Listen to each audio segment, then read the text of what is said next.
Hello, everybody. Hello, sub.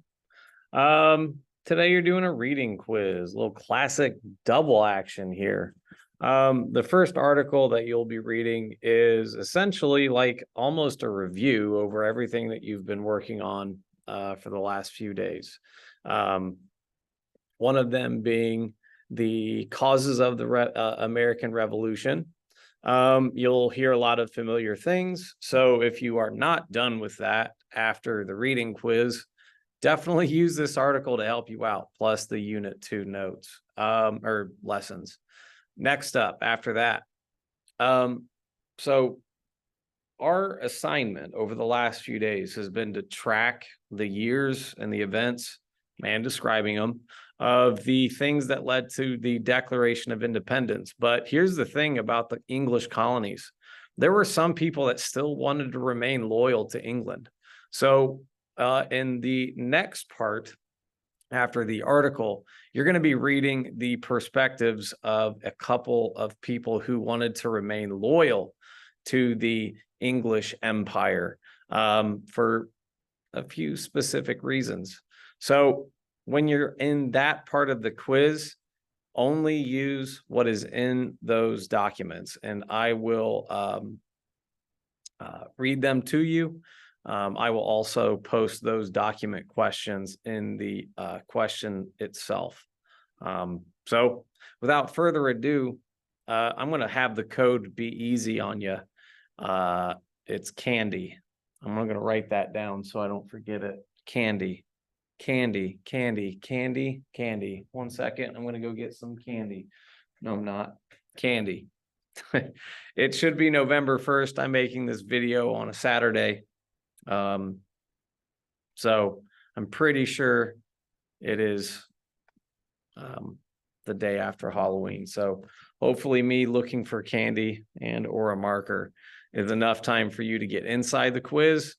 And then once you're there, you should see the article. And without further ado, let me read to you one time. Here is the first article. Again, it's called The Causes of the American Revolution. And might want to stop and take a look at these pictures one time on your own. I'm going to get to the article just so I don't waste the subs time. All right, here we go. Today, the United States is one of the most powerful countries in the world. However, it was not always that way. Before the United States became a country, there were 13 colonies along the eastern coast of part of North America. The colonies were controlled by the British Empire. Eventually, the colonists rose up in revolt against the empire, but it didn't happen overnight. There were multiple causes of the American Revolution. The 7 Years' War causes problems. One cause was the attempts to reform the British Empire after the 7 Years' War. The 7 Years' War occurred after almost 50 years of wars between European armies or European empires. 50 years. Imagine that. Multiple empires across the world fought for power and territory. In the end, the British Empire had never been larger. Britain now controlled the North American continent east of the Mississippi River. It also controlled French Canada and India. The aftermath of the war put a lot of responsibility on the shoulders of the British Empire. War on a global scale was expensive. Britain doubled the national debt to 13.5 times its annual income. On top of that, Britain had new expenses. They had to secure their new lands. They had to defend them from invaders and internal revolt. These factors led Britain to try to take more control over the North American colonies in the 1760s. American colonists resisted these efforts. And here is King George's vision for empire. King George III took the crown in 1760 and brought Tories into his government after 3 decades of Whig rule. The Tories typically wanted a stronger absolute monarchy. The Whigs preferred for the monarchy to have more limited control. Tories, who King George III brought in, held an authoritarian vision of empire. They thought the colonies should be controlled strictly by the monarch. Britain made the Royal Proclamation of 1763 and emphasized its imperial control over the colonies. The king forbade settlement west of the Appalachian Mountains. He hoped this would limit costly wars with the indigenous peoples of North America. The colonists protested this access. They had fought alongside the British for that land. Now they were told not to settle on it. They demanded the right to access that territory. In 1764, British Parliament passed two more reforms that were unpopular with the colonists. The Sugar Act tried to prevent widespread smuggling of molasses in New England. Parliament also passed the Currency Act, which restricted colonies from producing paper money. Hard money, such as gold and silver coins, was scarce in the colonies. Between the restrictions of the Proclamation of 1763, the Currency Act, and the Sugar Act, some colonists were alarmed. They worried this was just the start of even more restrictions and taxes. The very unpopular Stamp Act. In March 1765, Parliament passed the Stamp Act. It was another unpopular law with the colonists. The act required documents to be printed on paper that had been stamped to show the duty had been paid. The Stamp Act applied to newspapers, pamphlets, diplomas, legal documents, and yes, even playing cards. The Stamp Act created a new direct internal tax. Parliament had never before directly taxed the colonists. Instead, colonies had paid indirect external taxes, such as customs duties. In 1765, Daniel Delaney of Maryland wrote, "A right to impose an internal tax on the colonies without their consent for the single purpose of revenue is denied. A right to regulate their trade without their consent is admitted."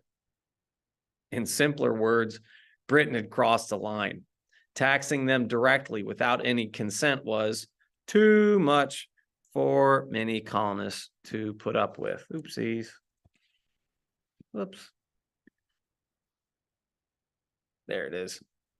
The Stamp Act affected numerous groups in the colonial society, like printers, lawyers, college graduates, and even sailors who played cards. This created more popular, widespread resistance. And then this is the stamp that was put on the cards. There you go. Resistance to the Stamp Act took three forms. Different social classes took to different methods of action. Elite members of society tried legal methods. The merchant class tried economic resistance. Commoners used popular protest. Colonial elites responded by passing resolutions in their own assemblies.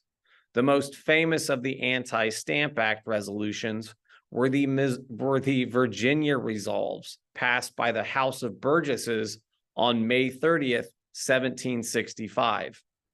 This piece of legislation declared that the colonists were entitled to, quote, all the liberties, privileges, franchises, and immunities possessed by the people of Great Britain. These responses eventually led to the calling of the Stamp Act Congress in New York City in October 1765. 9 colonies sent delegates, who included Benjamin Franklin, John Dickinson, Thomas Hutchinson, Philip Livingston, and my boy, James Otis. The Stamp Act Congress issued a, quote, Declaration of Rights and Grievances, which declared allegiance to the king, but also stated that colonists were entitled to the same rights as Britons. Those rights included trial by jury, which had been abridged by the Sugar Act. It included the right to be taxed only by their own elected representatives. Because the colonies did not elect members to Parliament, they believed that they were not represented and could not be taxed by that body. In response, Parliament and the Crown argued that the colonists were virtually represented, boycotting British imports. The second type of resistance to the Stamp Act was economic. While the Stamp Act Congress deliberated, merchants in major port cities were preparing non-importation agreements. They hoped their refusal to import British goods would lead British merchants to lobby for the repeal of the Stamp Act. In New York City, upwards of 200 principal merchants agreed not to import, sell, or buy any goods, wares, or merchandises from Great Britain. Merchants in Philadelphia did the same thing. The plan worked. By January 1766, London merchants sent a letter to Parliament arguing they would be ruined if they could not trade with the American colonies. Popular protest and the Sons of Liberty. The third and perhaps most crucial type of resistance was popular protest. Riots broke out in Boston. Crowds burned the appointed stamp distributor for Massachusetts, Andrew Oliver, in effigy and destroyed a building he owned. Oliver resigned from the position the next day. Violence and intimidation spread quickly throughout the colonies. By 1766, groups calling themselves the Sons of Liberty were formed in most colonies to direct and organize further resistance. These tactics had the dual effect of sending a message to Parliament and preventing other colonists from participating with the British. Britain bends to colonial pressure. Pressure on Parliament grew until February 1766, when it repealed the Stamp Act.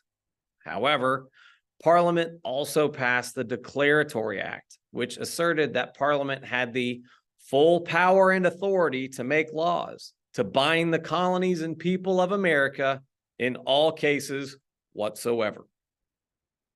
Colonists were too busy celebrating the repeal of the Stamp Act to take much notice of the Declaratory Act, at least at first. The Crown still needs money. The colonies had resisted the implementation of direct taxes, and Britain still needed money. The Declaratory Act colonists ignored meant Parliament could still tax the colonists without their consent. So Britain's next attempt to draw revenue from the colonies, the Townshend Acts, were passed in June 1767. These acts created new customs duties on common items like lead, glass, paint, and tea instead of direct taxes. These acts increased the presence of the British government in the colonies. Unsurprisingly, colonists once again resisted, working together for the resistance. New forms of resistance emerged in which elite, middle class, and working class colonists worked together. The colonists agreed not to consume or import products from Britain. Non-importation was the refusal to import goods. Non-consumption was the refusal to use or buy such goods. These two practices helped forge colonial unity and shift cultural identity from being British to being American. So that right there, I just want to stop and take a minute. And this is the thing. You've done maps on all of the colonies. You know that they are different. Southern colonies had a very agricultural, agrarian kind of vibe. The middle colonies, that's New York, Philadelphia, or Pennsylvania, New Jersey, a lot of commerce, business. And then the northern colonies, New England colonies, I should say, Massachusetts in particular, well, all of the New England colonies. These people, think about why they established that colony. They came over and wanted to just establish a life that's best for them. They wanted religious freedom. And when you get religious freedom, you probably want political freedom as well. And that's what all of these things, they now united these different colonies with one thing. And they didn't like the fact that they couldn't do their own thing. They wouldn't be left alone, or at the very least, get involved in British government. And just real quick, by the way, Parliament just means the British legislature, kind of like our Congress. That's what that means. So let's get back to the article. Another good picture there. Oh, spinning cloth. Wow. Yeah, and again, it's just another old image that kind of portrays some of the resistance that the colonists were doing. Women, too, became involved to an unprecedented degree in resistance to the Townshend Acts. They circulated subscription lists and gathered signatures. The first political commentaries in newspapers written by women appeared. Spinning clubs were formed in which local women would gather at one of their homes and spin cloth for homespun clothing. It was not perfect nor smooth. However, homespun clothing quickly became an outward sign of virtue and patriotism. It became fashionable, even though it was coarser. There was a cultural shift happening.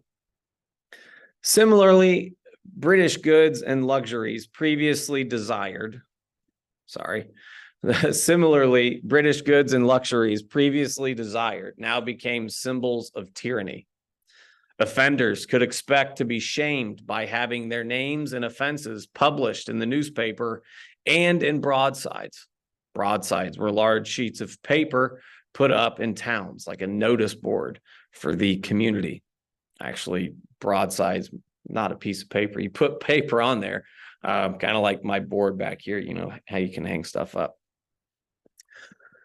Colonies formed committees of correspondence to keep each other informed of the resistance efforts throughout the colonies. Newspapers reprinted exploits of resistance. This gave colonists a sense that they were part of a broader political community. The Boston Massacre ignites anger.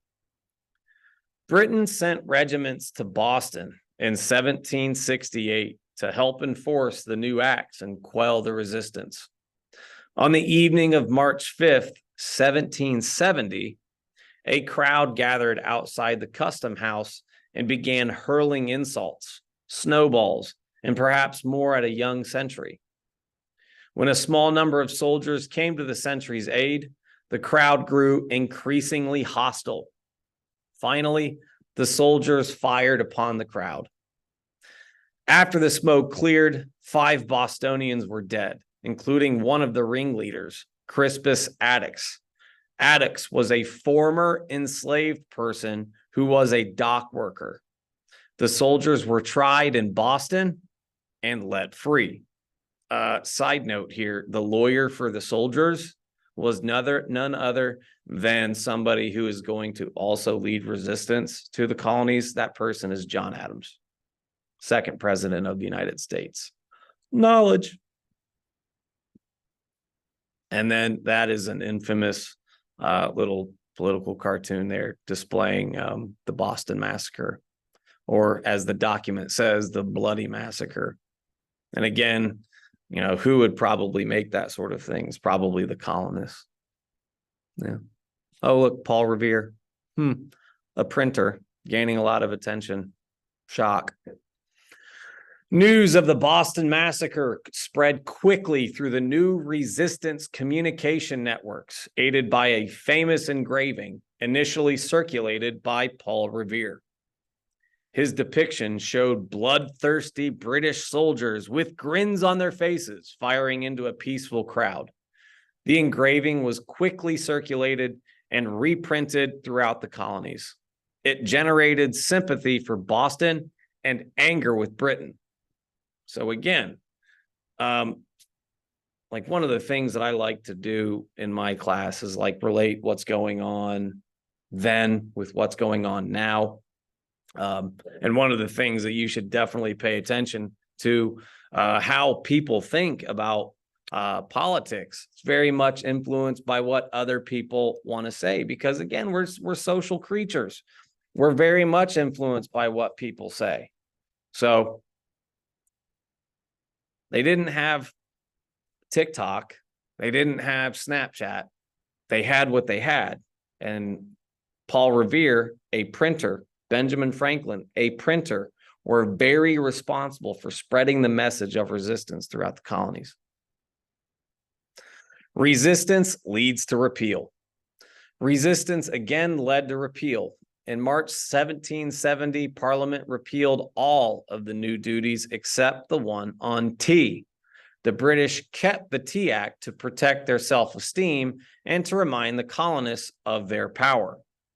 The character of colonial resistance had changed between 1765 and 1770.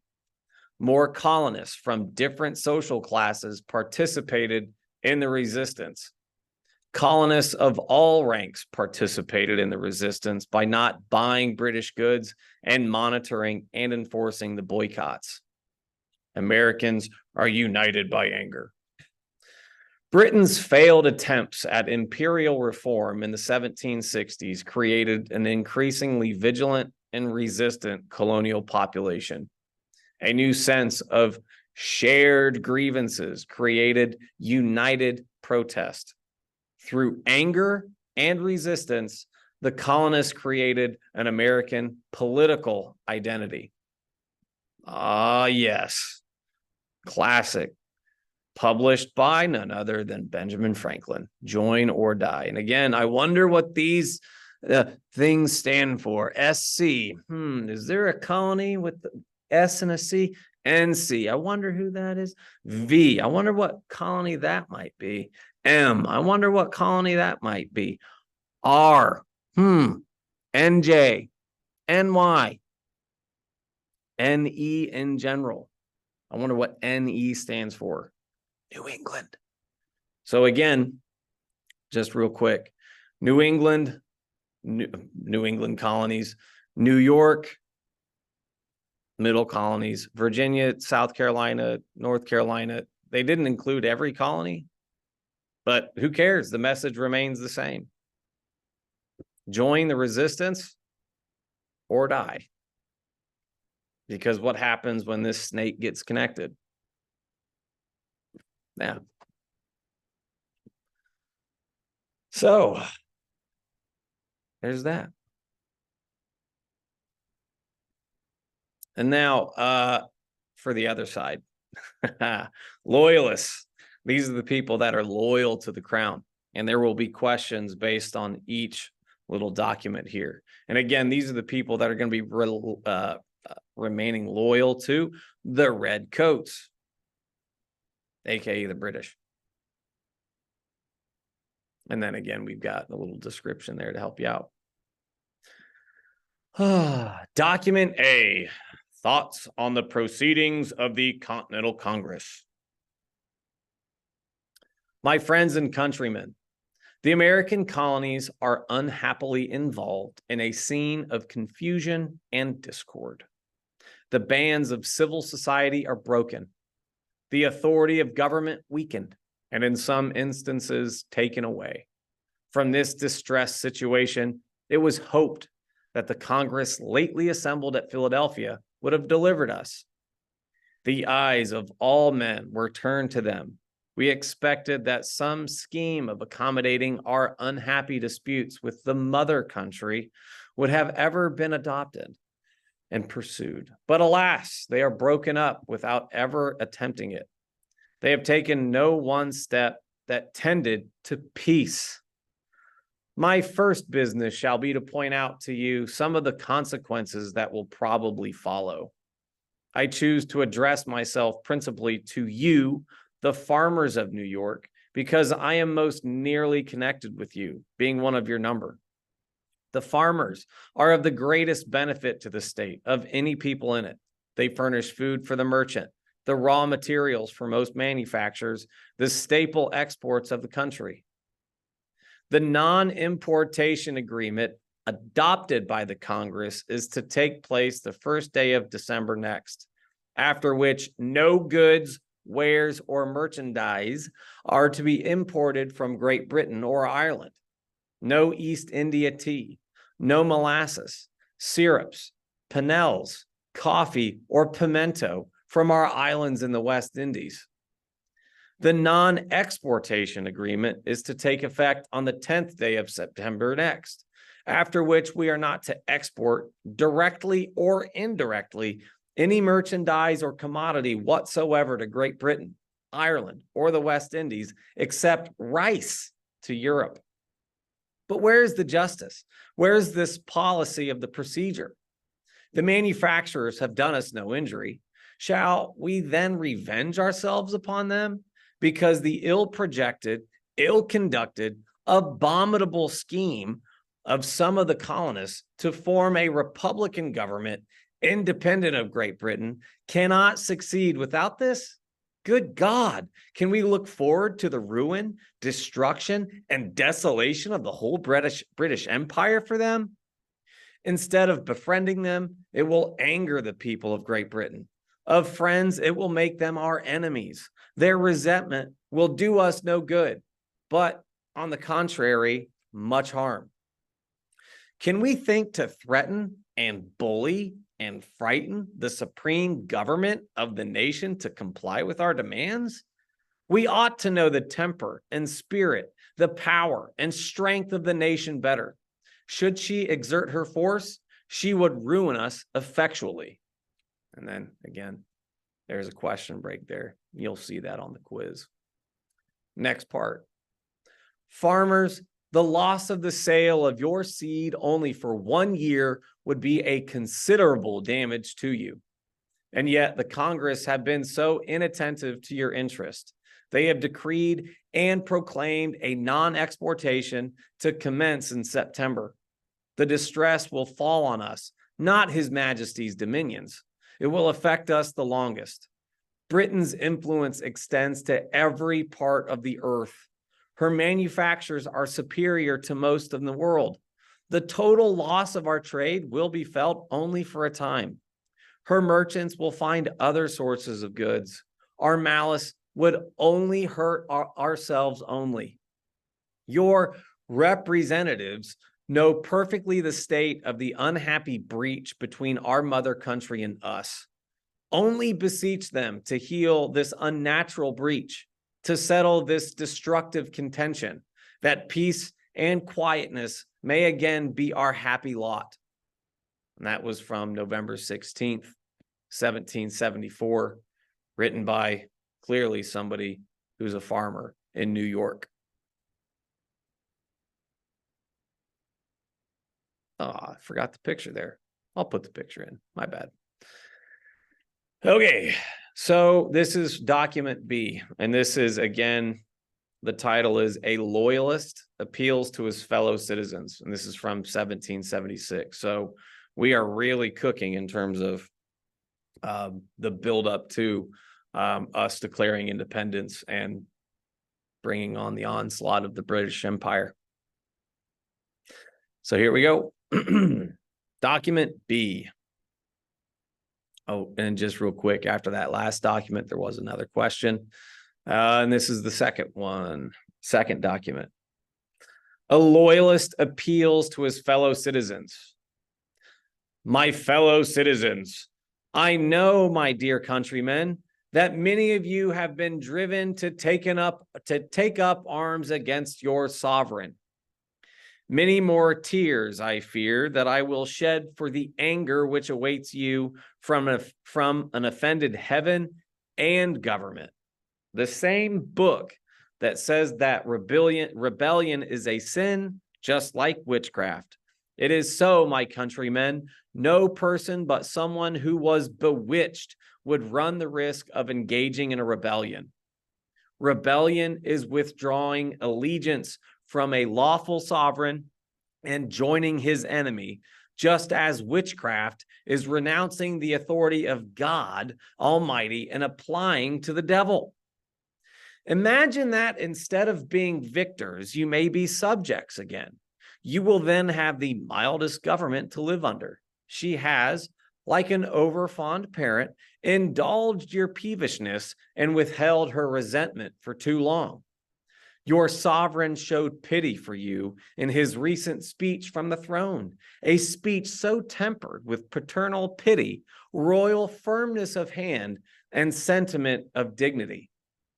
The God of heaven hath repeatedly checked rebellion, and our own history confirms its defeats. Rebellion is so odious in the eyes of all rational beings that it is for the universal good that it should be suppressed. It saps the foundation of moral virtue, and therefore it is for the general interest that all nature should rise in arms against it. When that time comes, complain not that you were not forewarned, and bear your own punishment without murmuring. That you may seriously reflect on your own impending fate and the fate of your wives and innocent children before you take the deadly plunge is the friendly wish of ZZ. There should be another question there, maybe a couple. So, again, just as a quick reminder of what you just heard, you've heard me read a general list of reasons of the causes of the American Revolution. And now you just heard me read some different perspectives on the buildup to the Declaration of Independence. And I'll let you go from there. So answer the questions in the quiz. If you are not done yet with all of your stuff, if you are done now, continue working on your stuff. And I will see you all tomorrow when we get to go over this stuff and actually dig in to the Declaration of Independence itself properly. So good luck on the quiz, and I'll see you tomorrow.